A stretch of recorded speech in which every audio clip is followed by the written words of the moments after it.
আসসালামু আলাইকুম।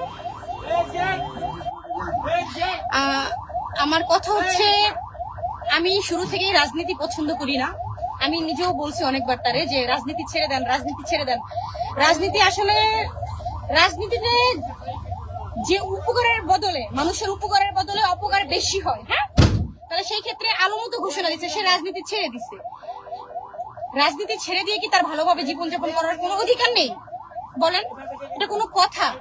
আজকে তার পুরা শরীরে স্কেল দিয়ে হাত কেটে পার মধ্যে বাইরে এই হাত কেটে, মানে কেমন অবস্থা? এটা কোনো কথা? এটা কি, এটা কেমন দেশে আমরা বাস করতেছি? এটা বলেন, কোনো মানুষের যদি নিরাপত্তা না থাকে, আজকে তারে মহানগর না কোথায় আফতাবনগরের মতো একটা জায়গায় যদি এইভাবে হামলা করে, কোনো জায়গা তারা বাদ রাখে নাই। দেখেন এই যে হাত কি করছে, দেখেন বাইরে ভেঙে ফেলতে চাইছে। তাহলে কোন দেশে আমরা বসবাস করি? কিভাবে আমরা ঘুমাবো নিশ্চিন্তে? বলেন, কিভাবে আমরা নিশ্চিন্তে ঘুমাই?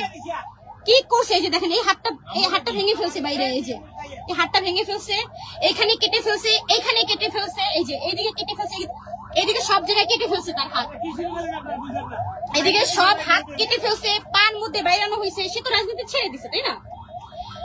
অতীতে যা করছে সব বাদ দিয়ে সে এখন স্বাভাবিকভাবে জীবনযাপন করতে চাচ্ছে, কিন্তু না, করা যাচ্ছে না। অতীতেও যেমন তার উপরে হামলা করছে, এখনো হামলা করতেছে, হাত কেটে রাখে নাই।